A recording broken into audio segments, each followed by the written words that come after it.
You are listening to the Horse Radio Network, part of the Equine Network family. Hey everybody, welcome back. I'm Jenna Boscardin, Manager of Digital Marketing for Smart Equine. And I'm Ashlee Lecompte Lazic, Head of R&D for Smart Equine. Coming up on today's show, we're here to talk about what is hopefully soon coming to an end, blanketing. We know it's a hot button item for a lot of horse owners. We are in the Facebook groups too, trust me. But the goal today here is just to share a lot of information on the topic and then let you do what you do best, which is make the right decision for your horse based on all the nitty-gritty details that only you and your horse's care team can know. Per usual, we might have bitten off a bit more than we can chew in one episode, but let's give it the old horse girl try, shall we? Smart solutions, trusted voices.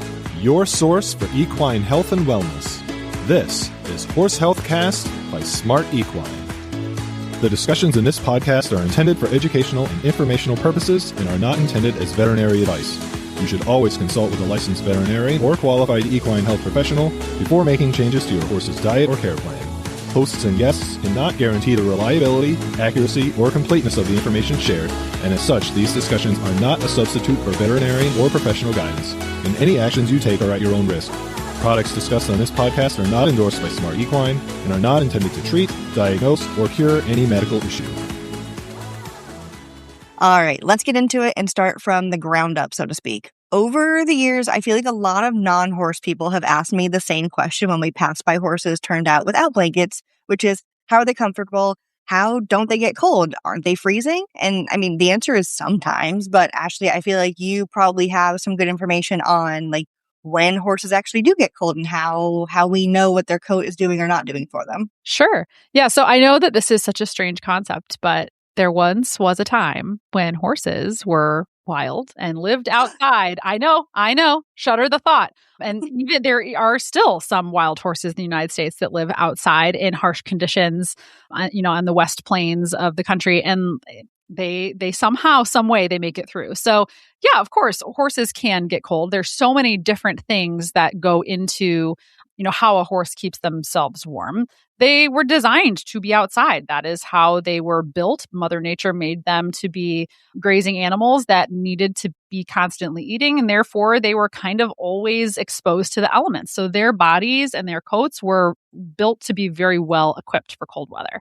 So we get very chilly. We don't have a whole bunch of hair all over us anymore. Evolution turned us into weenies, but the horses, they're pretty good at keeping themselves warm. Yeah, and I know that with that, like, there's other factors that go into it. Obviously, they have a history of being creatures that are designed for this. But when you look at every horse in your barn, whether it's 5 horses or 40 horses, they're not all going to look the same, right? So, like, some things that we also have to take into account are things like their body condition. Like, are these horses that burn energy and burn fat by existing, or are these horses that retain fat by just staring at a flake of hay across the barn? Like, that makes a big difference on, whether or not they're actually going to feel the effects of the weather. Of course, right? Like insulation. So body condition, if you have a night, like Andy, I'm just going to keep using Andy and Tilly as my like polar opposites. I mean, they're the perfect examples. They really are. So, I mean, Andy, really big dude, stays well groceryed, year round, regardless of what he's eating. So Andy is an easy keeper who stays pretty nice and warm. He doesn't really grow a winter coat.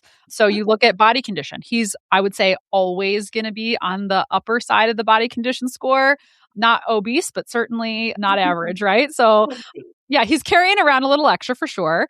His coat never really comes in too thick. So this is in the opposite is true for Tilly. She has a nice, thick, fluffy coat, but she is, a nice, narrow, thin-boned thoroughbred who, keeps only the weight on that she needs. So a little bit different than Andy.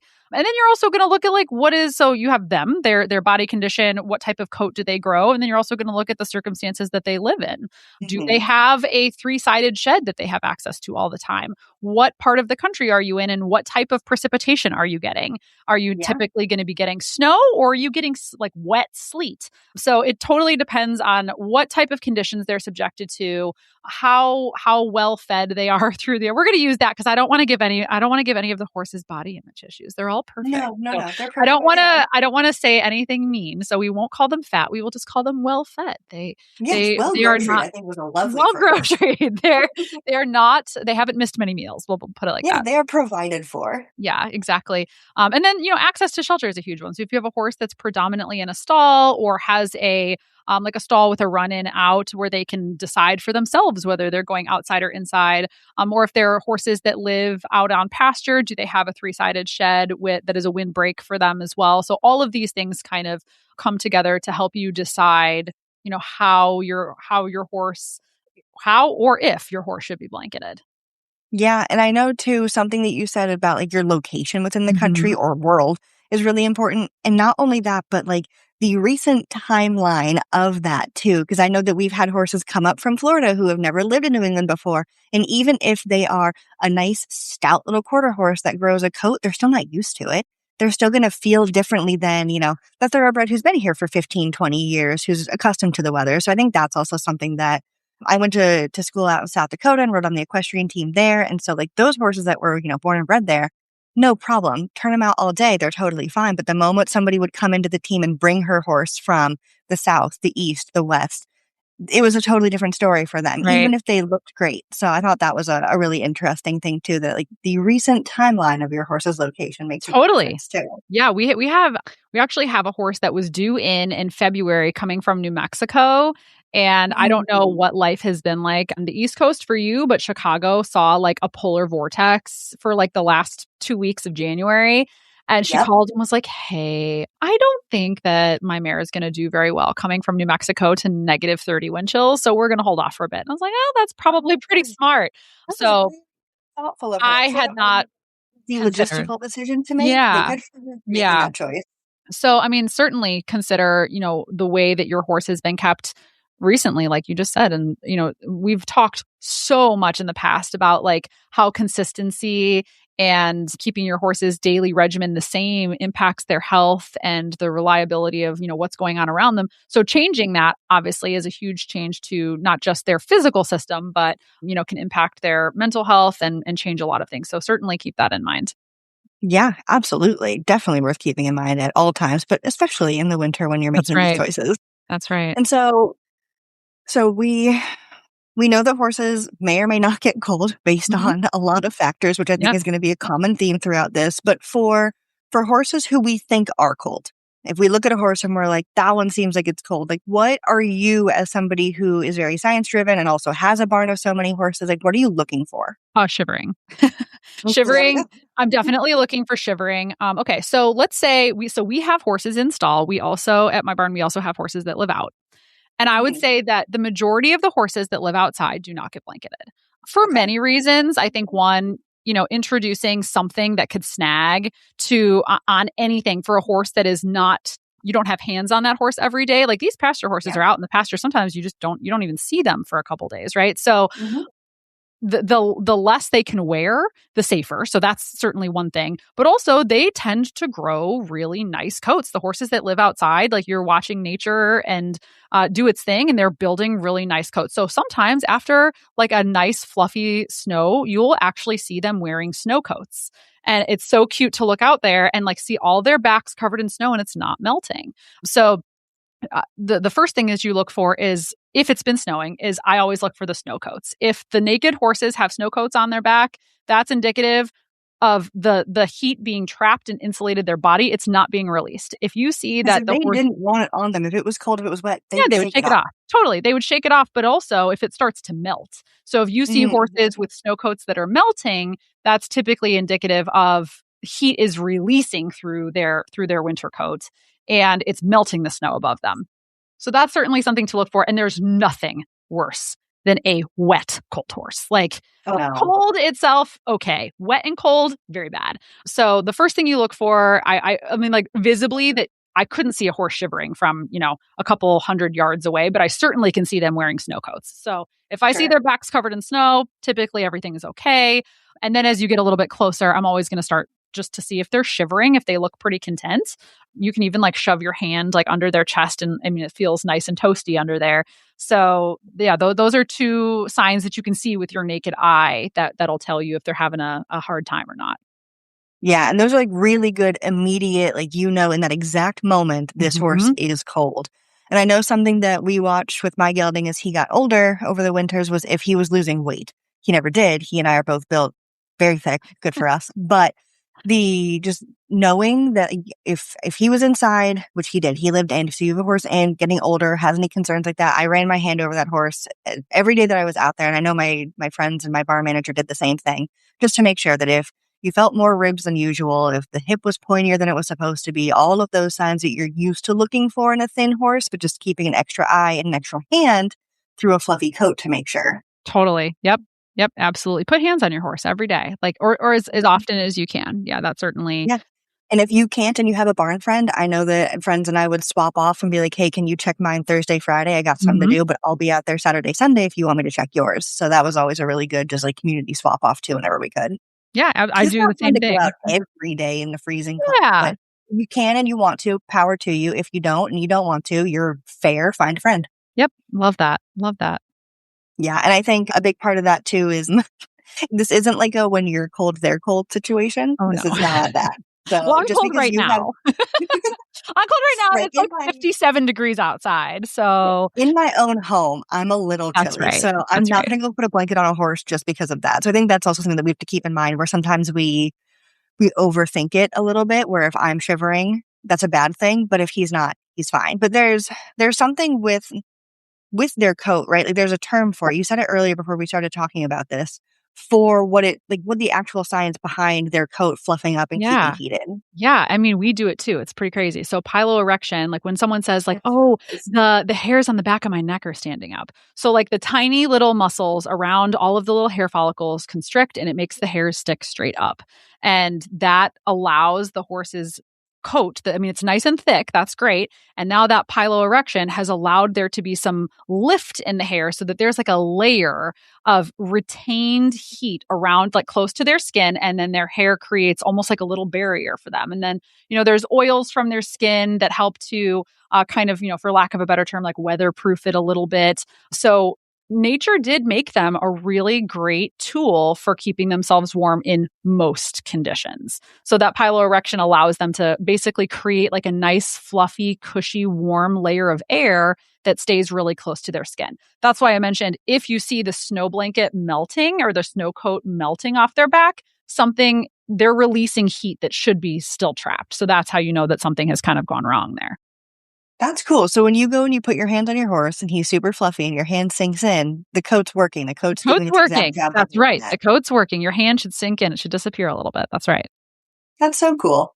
And I know we just said it like if you're cold, they're probably fine. But there's always a big question, I know, like in my barn, like on the Facebook groups, like what is the temperature guideline for things? And like there's 15, like you Google it and there's gonna be 15 answers that pop up. They're all gonna be slightly different. 100%. I'm going to quickly plug that we do have something called the Ultimate Horse Blanketing Guide, and we'll put it in the comments so you guys can find it if you want, that has some ranges. But I think the main thing to really think about is like, is your horse clipped or unclipped? Where are they living? And do they look comfortable? Do they seem uncomfortable in any way? So I don't want to get too down and dirty into the temperature ranges, just because, again, I know that there's a lot of different opinions, there's a lot of different science out there. But just keeping in mind specifically that your clipped horse and your unclipped horse have very different needs. Oh, yeah. And that's kind of what I wanted to chat about next, was the clipping in the winter, because a lot of people do, a lot of people don't. So, I mean, like, from your experience as, having so many horses and being such a rider yourself and having the science backing, do you have to clip in the winter? I mean, you don't have to do anything, right? Okay, so to me, clipping is like a tool where like form follows function. So are you going to be spending your winter relaxing and going out on trail rides and enjoy, or are you spending the winter fixing the things from last show season that needed to be fixed to get ready for, an April show season start? If you anticipate that you're going to have a pretty intense working winter, clipping can be really helpful. I mean, I don't know like everybody's schedule out there, but I know that for me, waiting an hour and a half after my ride to cool out a wet, sweaty horse it's not only time consuming, but it scares the bejesus out of me. Like putting a horse away sweaty in the winter is like one of the most terrifying things that you can do.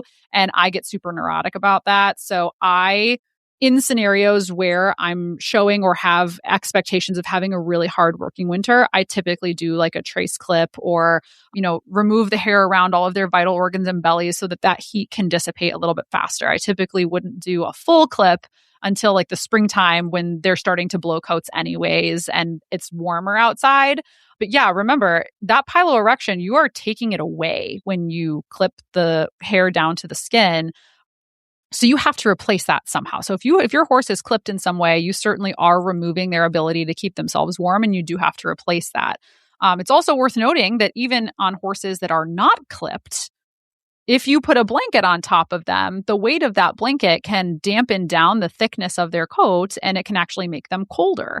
So you have to make sure that if you are going to blanket a horse that is not clipped, that you're replacing as much warmth as they had with their natural coat and then some. So like you're not going to put like 100-gram lightweight and think like, oh, he doesn't need much, right? He just needs a little bit because it just got a little bit colder. Well, the reality of that is that you're flattening down that beautiful, nice thick coat and you're removing their ability to keep themselves warm. So you need to replace it and then some. So typically I'd say like we're using like 300-gram. I mean, again, totally depends on where you're at. I'm talking Chicago here. So we're using like 300-gram heavyweights to make sure that those horses are staying super toasty. And again, an easy way to tell is if you come down to the barn and you say, all right, I'm going to let him go out in his 300 weight today, see how it works. Stick your hand under his coat, see if he's nice and toasty, and make sure he's not shivering. And that's it's kind of a guess and check because every horse is different. Every horse is going to tolerate different temperatures. Every horse is going to need more or less to keep them at a ambient, comfortable temperature. Yeah, absolutely. And I love that you brought up like the trace clip versus the full clip because for a lot of people, you can clip differently too. Like there's just so much nuance that goes into winter blanketing and winter, warmth and coldness. So for anybody who's not familiar, a trace clip is like from under their jaw all the way down their shoulder, around their belly. We always called it their racing stripe when I was in college because it really just really perked them up the first couple of days that they had it. Yeah. But the wind gets in there. And all of a sudden you've got a whole new animal under you. But it really helps with, like Ashlee said, with like the vital organs and making sure that where they're sweating has less hair to combat. So you just have a horse that is hopefully going to get a little bit less sweaty and hopefully going to be a little bit easier to cool out. There's also versions like the blanket clip where you're clipping like their whole head and their neck and their shoulder and their belly, but you're leaving that like top layer of fur on the top of their shoulder and over their back. So like kind of keeping the snow coat portion of it. You're getting rid of a lot of it, but keeping some of it. There's the full clip where it's like their whole body. There's so many variations. So if you're like, well, I don't want to clip my whole horse naked, great, don't. You can clip whatever you think is important or necessary. You can try different things, put a heart in your horse's butt, whatever you want to do. Yeah. But lots of different options out there. And I know the trace clip was always really popular at a lot of the barns that I've been at with a lot of the horses that I've worked with. So I'm a big fan of that one because Me like you too. said, putting away a sweaty horse is just not something. Yeah. Yeah. And again, like you also don't have to clip. Tilly, again, doesn't have a super strenuous winter, but we opted not to clip her and she's doing okay. And in the event that she gets a little sweaty, we put a cooler on and make sure that we walk her till she's dry. So it's not a compulsory thing. You don't have to clip any horses. It's just that the management after your rides or after work is going to look a little bit more laborious if you choose not to clip than it would be if they were able to dissipate that heat on their own. Yeah, absolutely. And for anybody, whether you're clipping or not, like we've kind of alluded to it, but just to make it super, super clear, if your horse ends whatever activity you have done with it sweaty in the winter, please walk them until they are cool and fully dry. Cannot overstate how important that is. If you don't have time to finish it, try handing it off to a friend or a barn worker or somebody who maybe has the time, pay a barn rat to do it. $10 or a coffee goes a long way for a lot of people, but like one of the saddest things you can do is put your horse back on your stall sweaty and wet in the winter for so many reasons. I try to liken this almost to like going outside in the winter right after a shower before you blow dry your hair. You would never do that, right? Like you would never say like, I'm going to go for a walk with wet hair in the winter because that's a recipe for disaster. The same is going to be true for your horse. So that moisture that's retained in their coat, they're going to have a really hard time drying off and it's going to chill them. So certainly, like I said earlier, it's never, well, I said never, it's usually not the cold that gets to the horses that have nice thick coats. it's moisture. It's being wet and cold. So the best thing you can do for your horse, if you're not going to clip, is just make sure that you're using a nice wool cooler or a fleece cooler to make sure that they're, dry and happy. There's like a phrase, ridden hard and put away wet. Like that's not a good, that's not a, and it's a negative connotation. So, the best thing you can do for them is to make sure that you put them away the same way you found them, nice and dry and warm.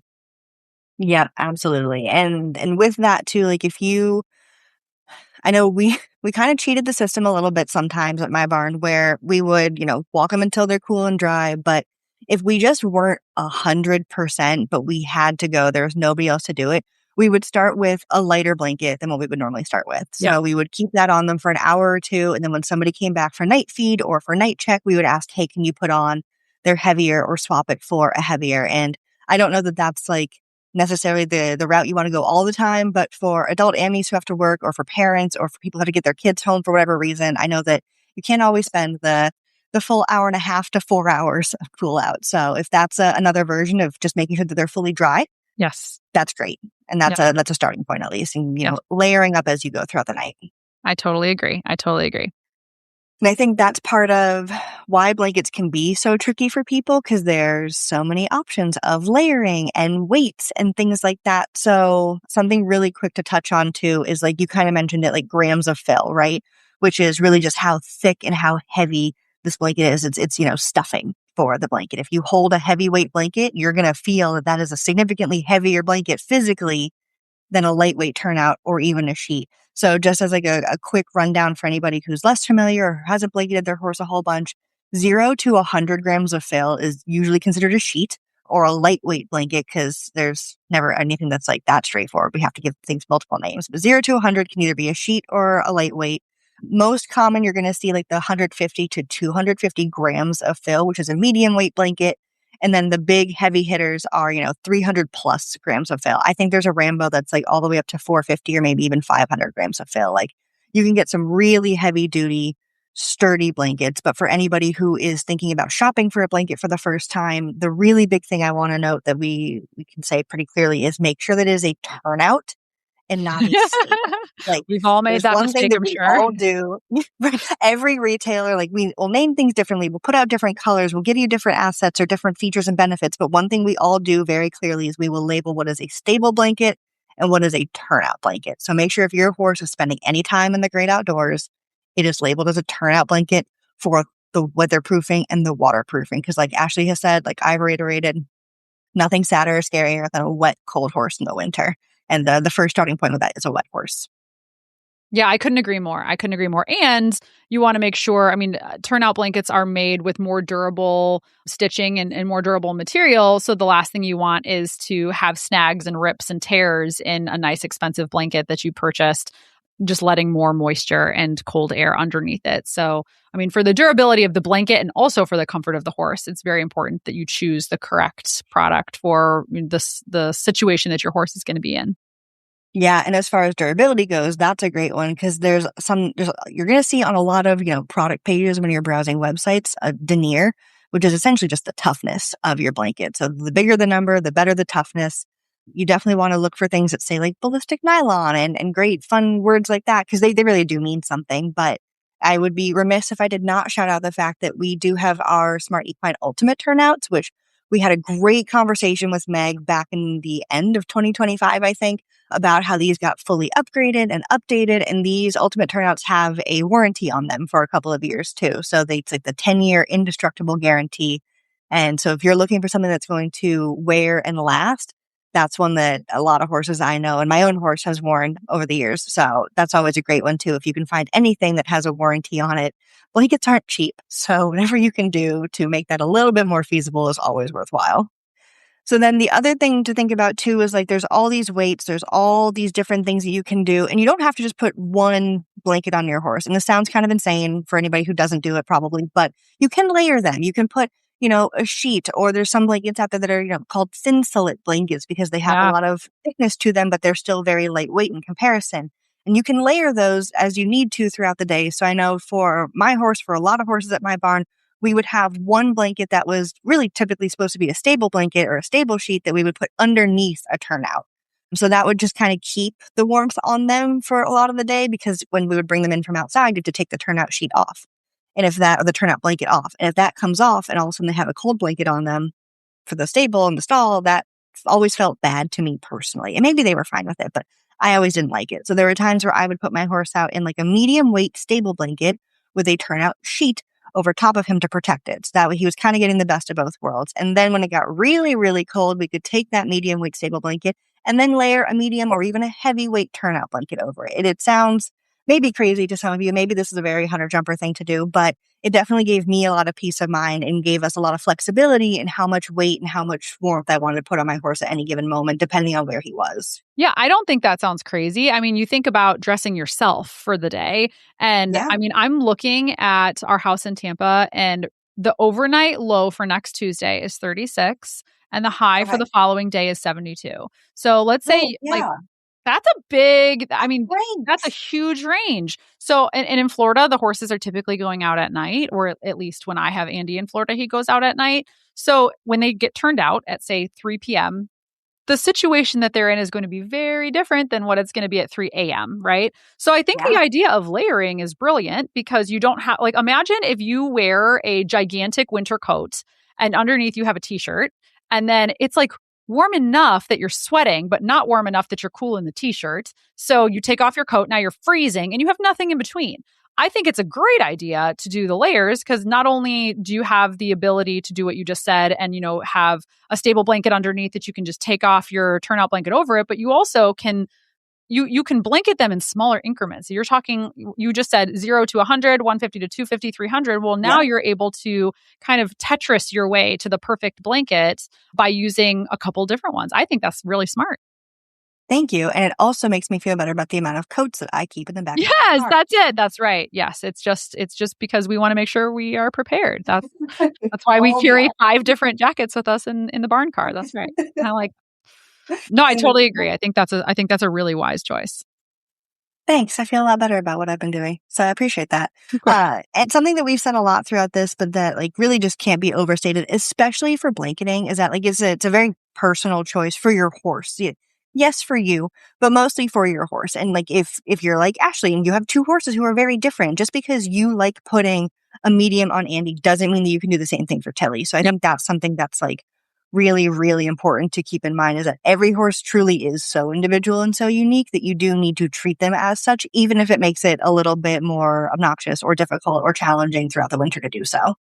Yeah, I totally agree. And like even horses, okay, so I typically live and breathe by it's better to be too cold than too warm, because as soon as they Mm-hmm. start sweating and that sweat gets, I mean, that's pretty much the same as riding them and putting them away wet. If they're over blanketed and they get too warm and they start sweating, that's a bad. So I typically default to it's better to be too cold than too warm. Tilly and I feel like we are very similar in our likeness. Both of us are Goldilocks. We can't be too cold, can't be too hot. We have to be just right.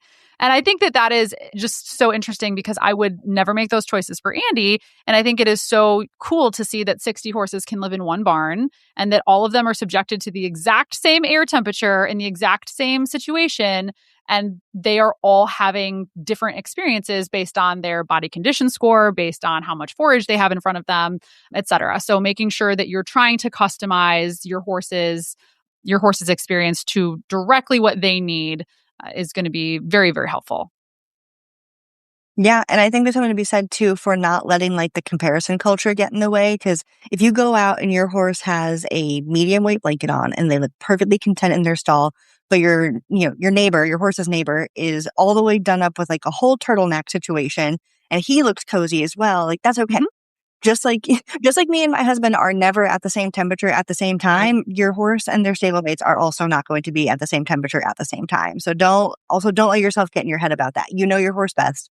Make sure that you're just doing what they need and not what anybody else is doing for their horse. Ask questions, have conversations. Like, community is very important and we can always learn from each other, but don't doubt yourself if your horse is comfortable and looks comfortable. Yeah, I couldn't agree more. And if you have like a barn manager or staff that sees your horse in the wee hours of the morning for turnout, you can ask them like, hey, I tried a different blanket last night. How was Andy this morning? Did he seem warm? Did he seem sweaty? Should I change something? So the people who are getting to interact with your horses day in and day out, they may have some really great insight as well.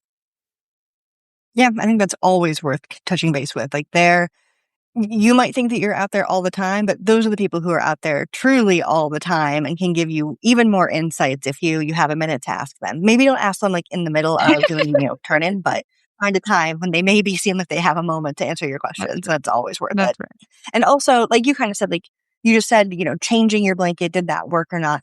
It's very, very okay to, spend a week doing something, not sure you liked it, and do something else. You do not have to stick with whatever blankets you started with at the beginning of the season. You can always change it up, try something new, change it next year. Like your horse next year might not be the horse you have this year, both like actual physical horse and or just like their physical body condition. So always worth just giving everybody that permission that it's okay to change your mind. It's okay to try things that are new and different. Absolutely.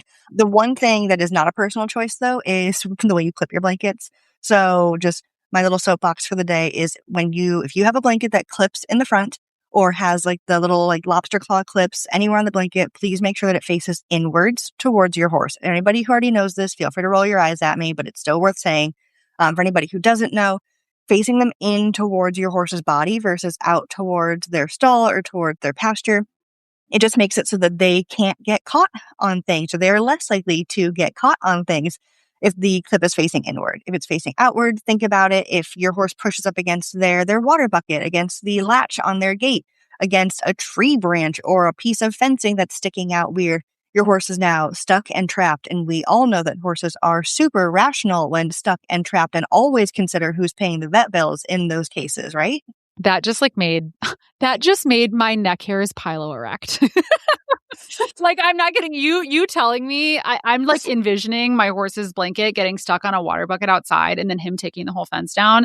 And it like made the hairs on the back of my neck stand up. Like that gives me the heebie-jeebies. So thank you. I don't know that I have actually really thought of that. And now I'm like also their halter. It made my stomach hurt. Like my horses don't get turned out in a halter. But if they did. Mm-hmm. Or even if you're somebody that takes your horse on like a walk, like I would, walk my horse like a dog sometimes in the winter if we couldn't do stuff. Just keeping all clips wherever they are on any part of your horse's body or even yours facing in is always for the safer benefit for everybody involved. So thank you for coming to my soapbox. Thank you. I will step down. Life tips from Jenna. I love that. But now on to like a big question that I almost forgot to ask you. Sure. Like, what do you do if you can't blanket?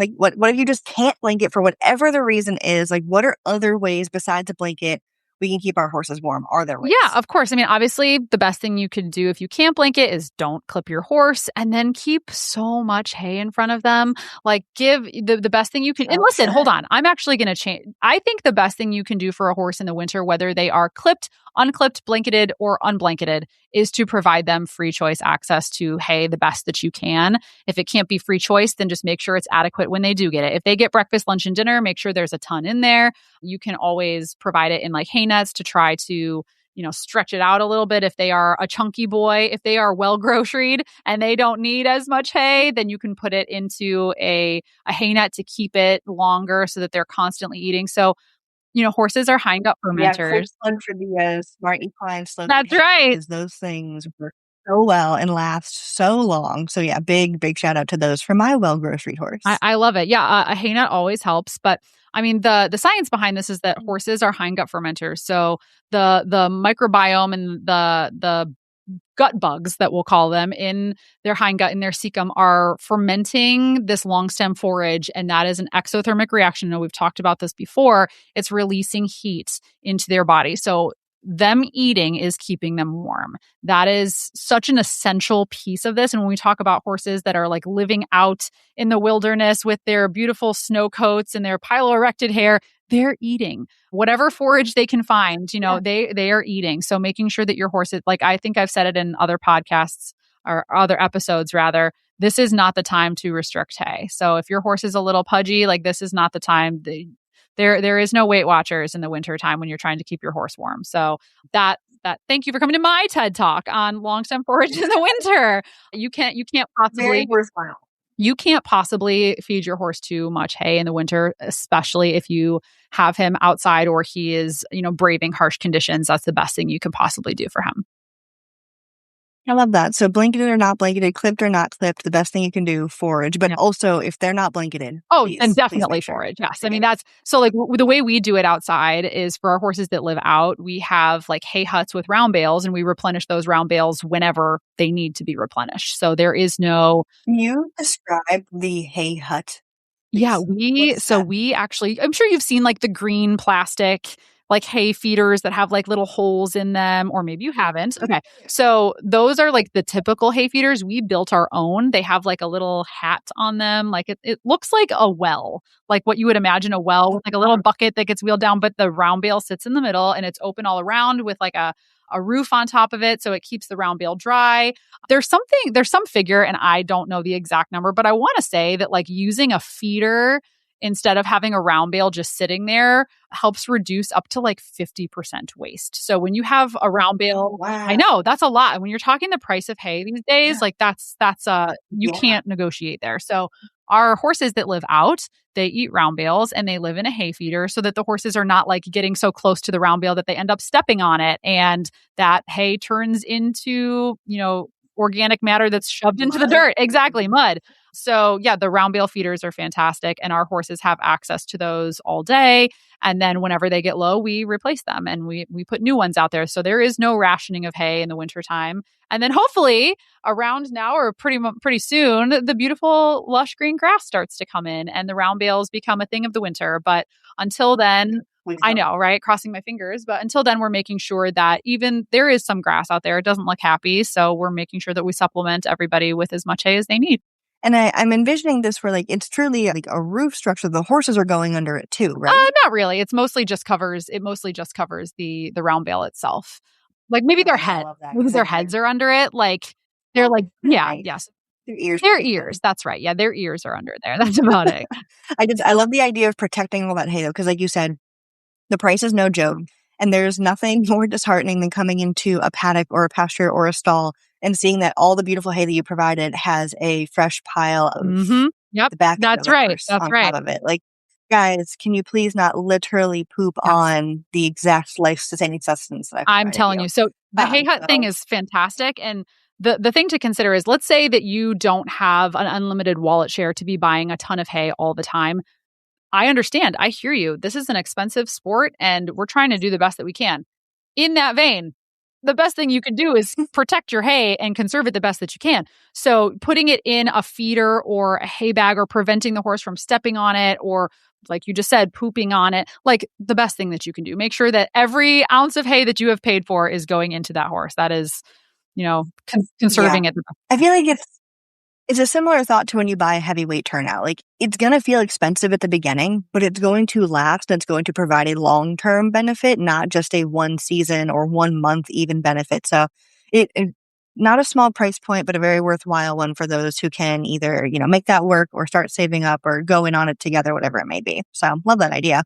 And that kind of leads into too, because you have a big barn, you have horses who live out and in, and we've talked about a couple of things, but what other tips and tricks do you guys have for managing such a big swath of horses who all need different levels of blankets? Like what works for you guys? What keeps it organized? What keeps it managed? Yeah. So we have little stall cards on the stalls where we allow our boarders to write which color. I mean, many people have different colored blankets. I know that potentially in the hunter world, all of them look very nice and have the same cording. I've already had green. We'll talk about that. Okay, right. So I do know that some barns do have, rules and regulations around color schemes and such. My barn is not one of those.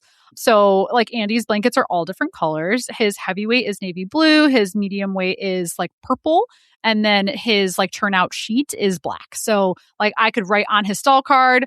And again, these are numbers that I have trialed and errored with my own horse. So they're not going to be the same for everybody, but say, 30 to 45 degrees, use this blanket, 20 to 30 degrees, use this blanket. If it gets under 20, so you're kind of giving the staff an easy foolproof way. And if you have the same color blanket, you could probably put a little keychain or tag on it.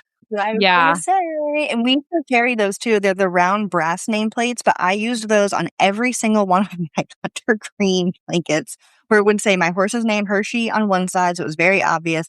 And then on the back side, it would say, I think it was usually the weight So I could just say, like, use the one that says MED on the back for this day at this time. Use the one that says HEV, I think was what I used for heavy.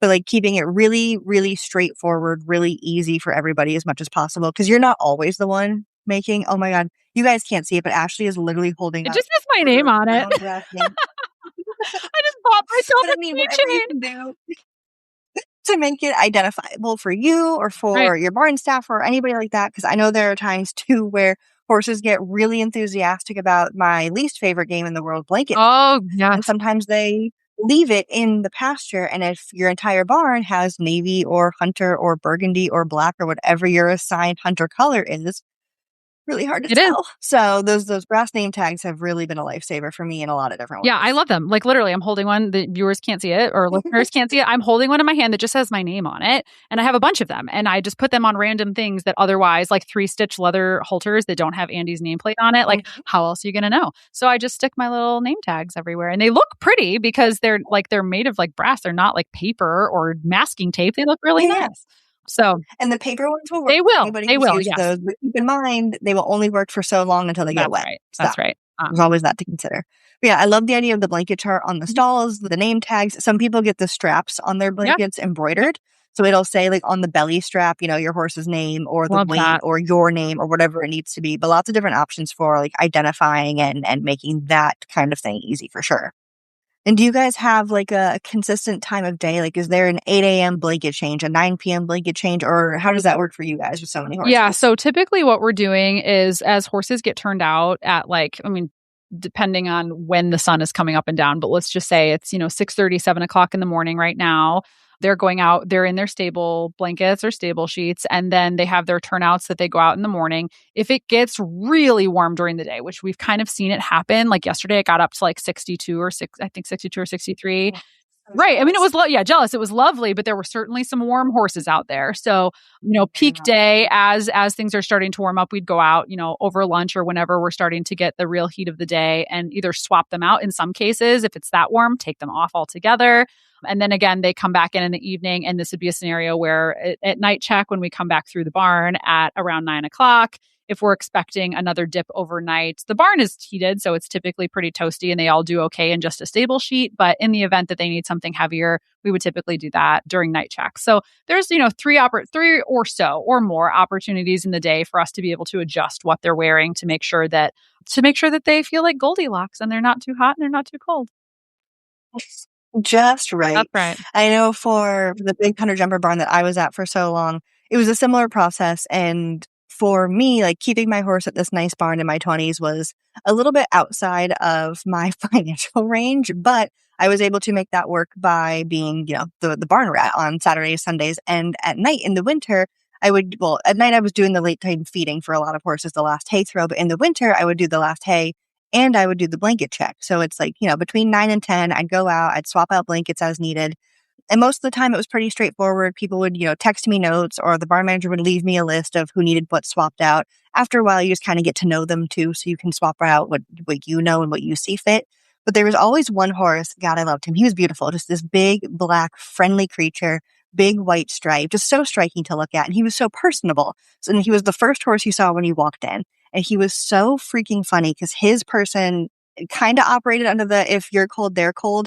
And I got it because he had a really thin coat. He did not grow anything in the winter, but he just radiated heat. And he would hear me open that barn door. He'd hear me call out, and he would literally shriek at the top of his lungs and then throw himself to the ground. And the first couple nights I did this, I was like, oh my God, he's colicking. Something's wrong. Something's terrible.